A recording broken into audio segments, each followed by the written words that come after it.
எங்க அண்ணன் பாத்தீங்களா டெல்லியில போய் சும்மா தெரிய விட்டுருக்காரு. அப்படியே அண்ணல் பறக்க இல்லங்க, மோடி அவர்களை பார்த்து அந்த வாசல் தெரிச்சு பயந்துட்டாங்க பிஜேபி மேல. நீங்க யாரு பயந்தா, யாரு தெறிக்க விட்டாங்களா, அதை திருச்சு ஓடினாங்களா அப்படின்றத இப்போது நமது ஊடகவியாளர் ஜின்சி அவர்கள் சொல்லுவாங்க. சொல்லுங்க ஜின்சி. ஆமா,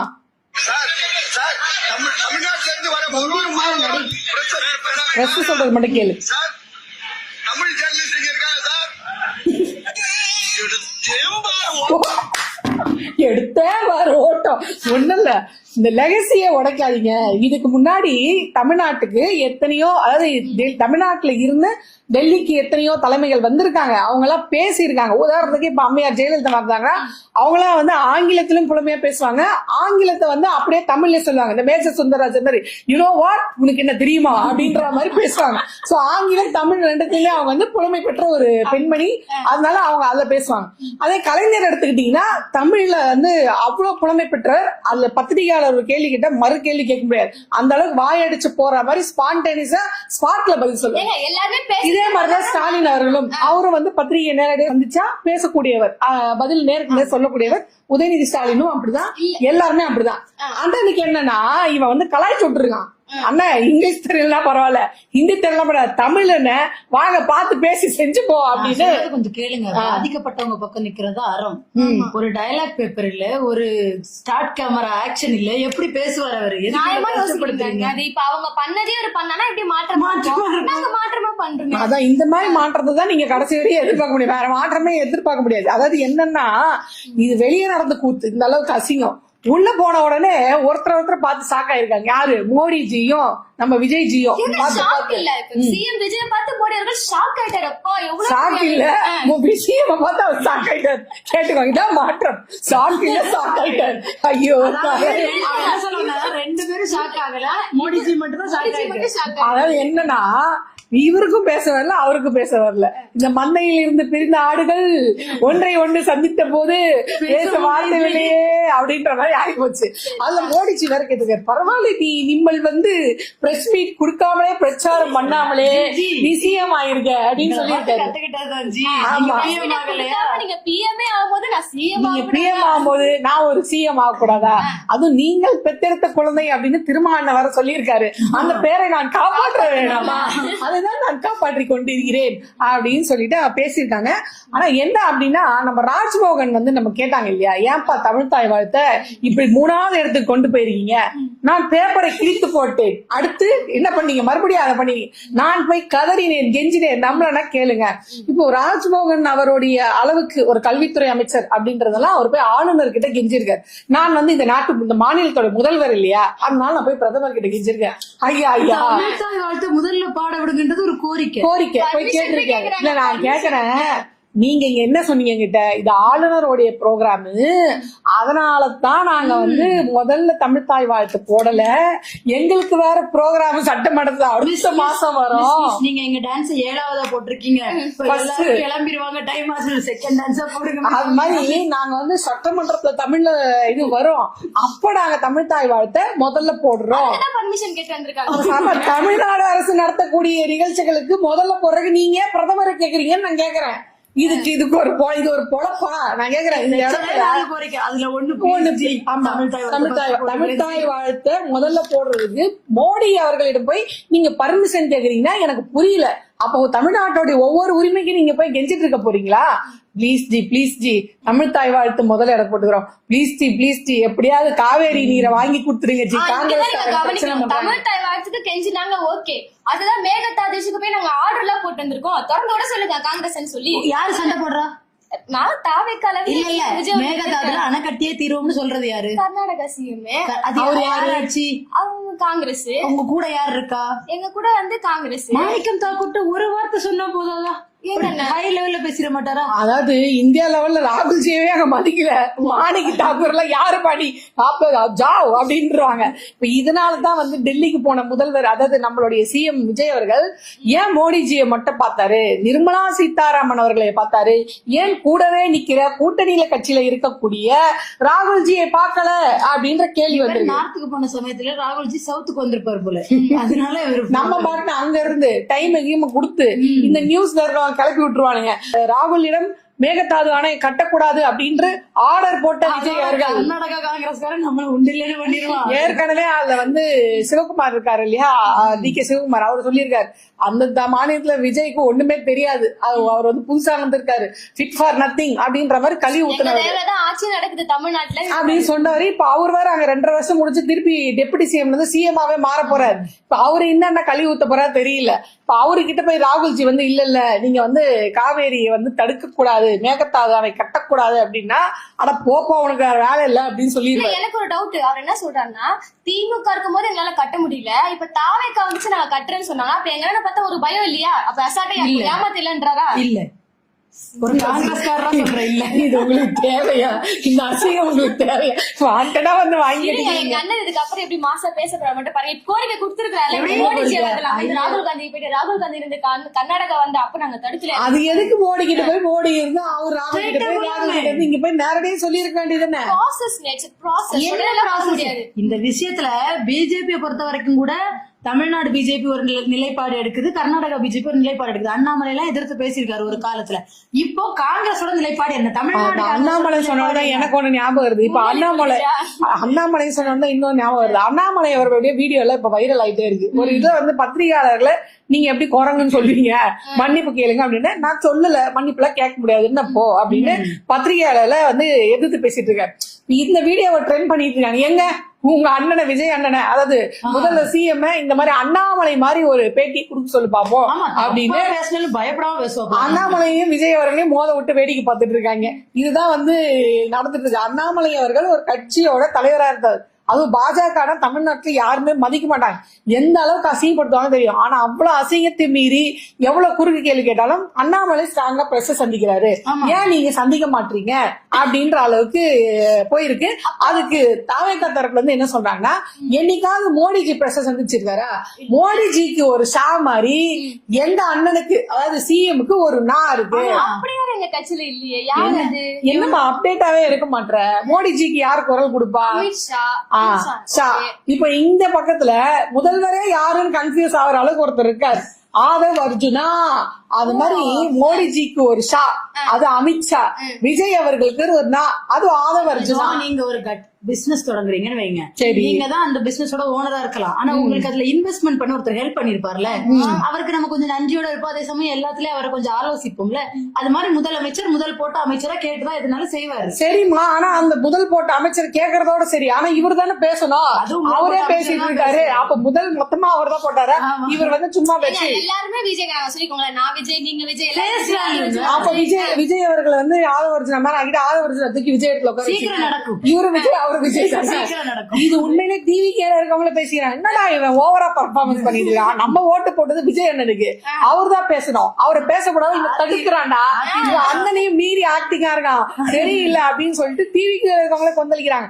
யாரா எங்க அண்ணனுக்காக தான் ஓட்டு நாங்க போட்டோம், ஆதவ அர்ஜுனாக்கு போடல, எங்க அண்ணனை பேசல. அண்ணன் டெய்லி பேசுவாரு, அட்லீஸ்ட் மோடியாவது மங்கி பாத் மனதின் குரல் ஒரு ப்ரோக்ராம் வச்சு பேசிட்டு இருக்காங்க. எங்க அண்ணனும் தொடங்குவாரு, என்னது அனில் பாட்டுனா நெஞ்சில் குடியிருக்கும் அப்படின்னு நண்பா நண்பீஸ் அப்படின்னு சொல்லி விலங்கு வயசா போயிடலாம். இப்ப மங்கி பார்த்து அப்ப அதுக்கு இல்லங்க மங்கி பாத்து மாதிரி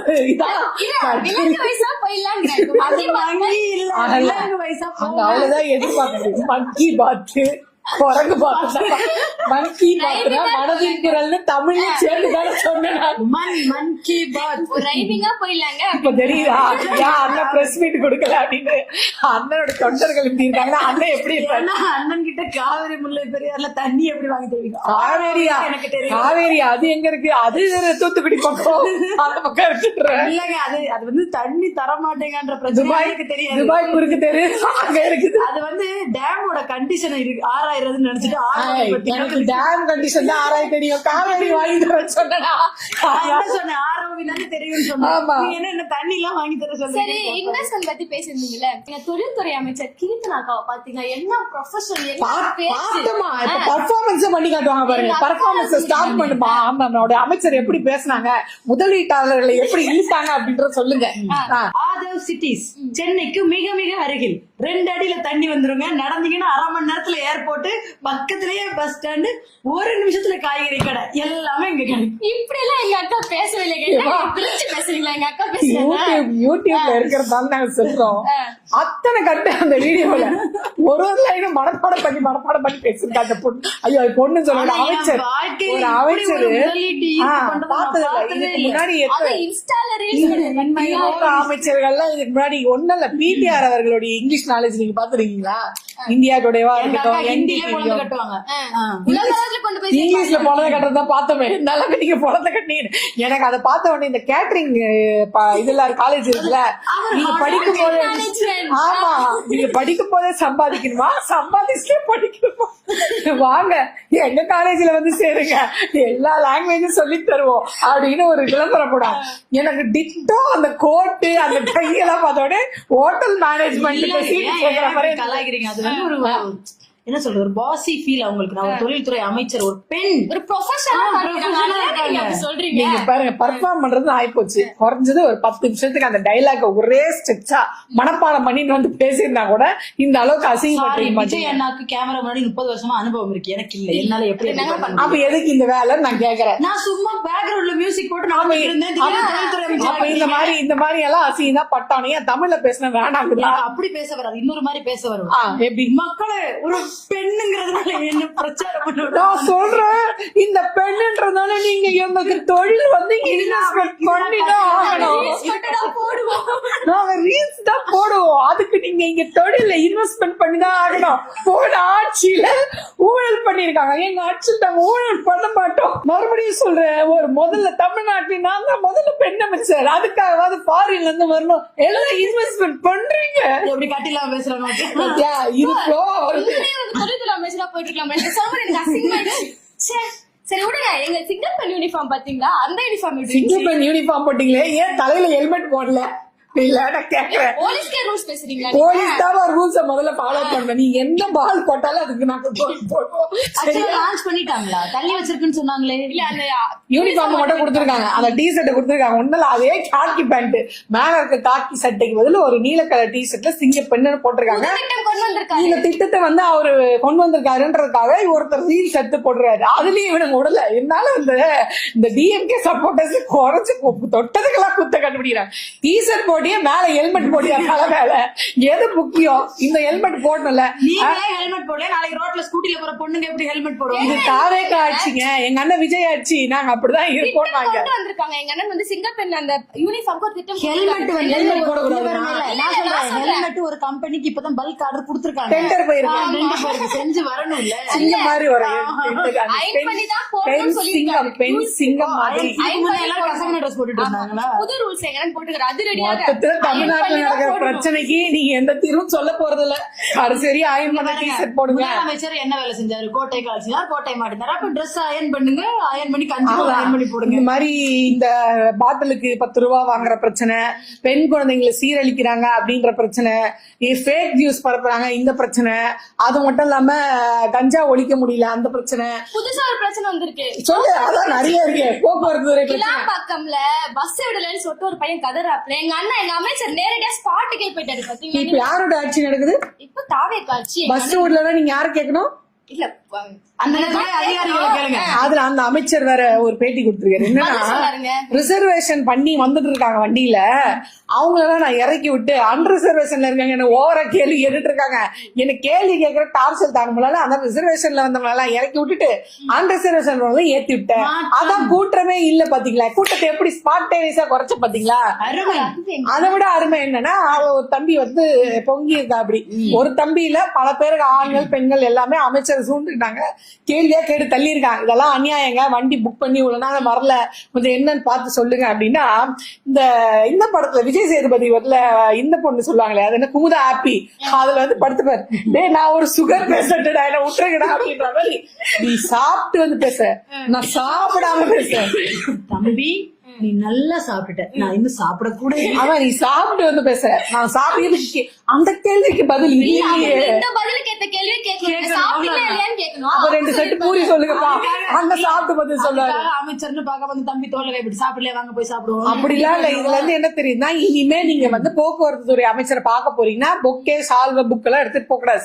2 செட்டு பூரி, ஒரு plate biryani, chicken sister, tandoor chicken, இல்ல அண்ணனுக்கு நைட் டைம்ல போறீங்களா இட்லி இடியாப்பம் அந்த மாதிரி அண்ணனுக்கு எந்த தலைமையில என்ன வருதுன்னு கேட்டு அதுக்கேத்த மாதிரி எடுத்துட்டு போய் கொடுத்தீங்கன்னா மனு எல்லாம் விட்டுருங்க.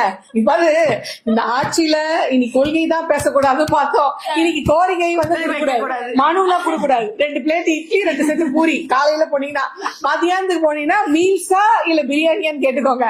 நைட்டு போனீங்கன்னா இட்லியா இடியாப்பம் கேட்டுக்கோங்க. ஆமா கஷ்டம். அதெல்லாம் கேட்டுட்டு போங்க. மனுல எடுத்துட்டு போக கூடாது. எடுத்துட்டு போன நீ சாப்பிட்டு வந்து மனு கொடுக்குறேன், நான் சாப்பிடாம மனு வாங்குறேன் அப்படின்னு கையோட மனுவோட என்ன பண்ணுங்க, ஒரு இதுல பார்சல் வாங்கிட்டு போயிடுங்க. அப்படி என்ன சாப்பிடல என்ன சாப்பிட்டுட்டு இந்த மனுவை வாங்கிட்டு ஒரு பதில் சொல்லுங்க, ஏதாவது உங்களுக்கு தெரிஞ்ச வரையும் பதில் சொல்லுங்க அப்படின்னு சொல்லிக்கலாம். இந்த கட்சியில மட்டும் தான் ஒரு அமைச்சர் பேசினாலும் குத்தம், பேசலனாலும் குத்தம். பேசினா குத்தமாவே பேசுறீங்க, என்ன பண்ண முடியும் எங்களால? இப்ப இவ்வளவு நாளா வந்து தாவேக்காவோட எம்எல்ஏ வந்து அட்ரசிட்டி பண்ணது பார்த்தோம். இன்னைக்கு காங்கிரஸோடைய ஆளுங்க நாங்க தான் ஆட்சியில பங்கு எங்க பங்குக்கு நாங்க தான் பேசணும்னு காங்கிரஸோட அமைச்சரோட பேசியிருக்காரு. ஆனா அவர் காங்கிரஸ் அமைச்சரா இல்ல பிஜேபியோட அமைச்சரான்னு தெரியல. RSS ஓட அமைச்சர். அது பாவி RSS, இது வெள்ள RSS. உங்க கூட இருக்கவங்க இப்போ போன ஆட்சியில ஒரு இது கொண்டு வந்தாங்க, பல்கலைக்கழகங்களோட துணை வேந்தரை முதல்வரே நியமிக்கலான்னு லீகலா போய் கோர்ட் ஆர்டர் வாங்கினாங்க. அது எதுக்கு வாங்கினாங்க அப்படின்னா, ஆளுநர் என்ன பண்ணுவாரு, எனக்கு தேவையான ஆளுதான் நான் நியமனம் பண்ணுவேன். அவரு தமிழ்நாட்டுக்கு நலன் கருதக்கூடிய பல்கலைக்கழகங்கள்ல துணைவேந்தர் நியமிக்கப்படாமலே இருந்தாங்க. அது ஒரு விஷயம். ஒருவேளை ஆளுநர் கையில இந்த அதிகாரம் போனா என்ன ஆகும் அப்படின்னா, ஆளுநர் தனக்கு வேண்டப்பட்ட ஒரு ஆளை உட்கார வைப்பார். அந்த வேண்டப்பட்ட ஆள் யாரா இருக்குன்னா பாஜக அனுப்புற ஆளா இருக்கும். பாஜக அதுல இன்னொரு ரூல்ஸ் போட்டிருக்கு. என்ன ரூல்ஸ் அப்படின்னு பாத்தீங்கன்னா, கல்வி பின்னணியில இருந்து வர வேண்டிய அவசியம் கிடையாது. அதுக்கு நீங்க ஏதோ ஒரு பெரிய கார்பரேட் கம்பெனில இத்தனை வருஷம் வேலை பார்த்துருந்தா போதும். அவர் எந்த கார்பரேட் கம்பெனில வேலை பார்த்தாரு தெரியல, இன்ஃபோசிஸ்ல அவர் சொந்தமா ஏதோ கம்பெனி, சாராய கம்பெனி ஏதோ பார் ஏதோ வச்சிருக்காரு தெரியும். அந்த கார்பரேட் கம்பெனி, அந்த கார்பரேட் கம்பெனி கீழே வராது. அவசரப்பட்டு எதுவும் பேசாதீங்க. இப்போ அம்பானியோ அதானியோ இந்த மாதிரி பெரிய பெரிய முதலாளிகளோட கம்பெனில ஆள் வேலை பார்த்திருக்காங்கன்னா அவங்களை கூட்டிட்டு வந்து நீங்க உட்கார வைக்கலாம் அப்படின்னு வந்து ஒரு திட்டம் போட்டிருக்காங்க. இப்ப அப்படிப்பட்ட ஒரு நபர் நீங்க வந்து ஒரு யூனிவர்சிட்டியில வந்து உட்காரும் போது, வேந்தரா உட்காரும் போது அவர் கல்வியை வியாபாரமாக பாப்பாரா இல்ல கல்வியா கொடுக்கணும் அப்படின்னு நினைப்பாரா? வியாபாரமா பாப்பாரு. இததான் வந்து போன ஆட்சியில இல்ல, இது நீங்க கல்வியை வியாபாரமாக்க முயற்சி, கார்பரேட்டா மாத்துறீங்க கல்விய. அதனால இந்த மாநிலத்துல இடம், இந்த யூனிவர்சிட்டிக்கு இடம் கொடுத்தது இந்த மாநிலம், இந்த யூனிவர்சிட்டிக்கு தேவையான செலவுகளை செய்யறது இந்த மாநிலம் தான். இங்க என்ன படிக்கணும் படிக்கூடாது மட்டும் முடிவு நீங்க எடுக்கிறீங்க, நாங்க முடிவு எடுக்கிறோம். அப்ப உதாரணத்துக்கு ஆளுநர் வந்து அப்படி ஒரு ஆளை உட்கார வைக்கிறாரு பாத்தீங்களா, சுப்பாரா அப்படின்றது ஒரு சிறந்த எக்ஸாம்பிள். சுப்பாரா அவர்கள் என்ன பண்ணாரு, அண்ணா பல்கலைக்கழகத்தை தனியார் மயமாக்கணும் அப்படின்னு சொன்னார். தனியாருக்கு தாரவாத்து கொடுக்க பார்த்தார். அப்போ டிஎம்கே உடைய யூத் விங், இளைஞர்கள் அணி வந்து போராட்டம் பண்ணாங்க, அண்ணா யூனிவர்சிட்டியை காப்பாத்தி ஆகணும்னு. எங்க இப்ப தாவேக்கால இருக்கக்கூடிய யூத் விங்க போராட சொல்லுங்க. யூத் விங்ல ஆய்வு பண்ண மெடிக்கல் விங் எந்த விங்குமே எதுல எதிர்ப்பு தெரியல, ஆய்வு பண்ண வேணும்னு சொல்லுங்க. அப்ப காங்கிரஸோடைய அமைச்சர் என்ன சொல்றாருன்னா, சிஎம் வேந்தரா இருக்கிறதுக்கு தகுதி இல்லாதவன்னு சொல்றாரா? விஜய் அவர்கள் வந்து வேந்தரா இருக்க தகுதி இல்லன்றாரா? சிஎம் வேந்தரா இருக்கா ஆளுநர் என்ன தொடர வேணாங்கிறாரு. அப்ப இந்த சிஎம்க்கு அந்த கேப்பாசிட்டி, விஜய் அண்ணனுக்கு அந்த தகுதி இல்லையா? வேந்தரை நியமிக்கிறதுக்கு ஒரு தகுதி இல்லையாங்க விஜய் அண்ணனுக்கு? நானே கேக்குறேன், இந்த விஷயத்துல விஜய் அண்ணனுக்கு ஆதரவா இருக்கிறேன். விஜய் அண்ணா ஒரு வேந்தரை நியமிக்க கூடாதா? அதற்கு அவருக்கு அதிகாரம் இல்லையா, தகுதி இல்லையா? எப்படி அவர் காங்கிரஸ் அமைச்சர் அப்படி பேசுவாரு? உங்க கூட உங்களுக்கு புலி வெட்டுறாங்க, கூடவே இருந்து புலி வெட்டுறீங்களா? சுதாரிச்சுக்கோங்க விஜய் அண்ணா. உங்களுக்கு 2 சிக்கல் இருக்கு. ஒண்ணு இந்த ஆதவர்ஜுனா, இன்னொன்னு காங்கிரஸ். தயவு செய்து சொல்றான்னா, இந்த 2 பிரச்சனைல இருந்து நீங்க தப்பிச்சுக்கிட்டீங்கன்னா குறைஞ்சபட்சம் உங்க கட்சி தப்பிச்சுக்கோ. எப்படி இந்த மக்கள் உங்களை ஆதரிச்சு உட்கார வச்சுட்டாங்க, ஆனா கூடவே 2 தலைவலியை வச்சிட்டு இருக்கீங்க. அந்த தலைவலி கிட்ட இருந்து உங்களை நீங்க காப்பாத்திக்கோங்க. அம்புட்டு தான் நாங்க சொல்லுவோம்.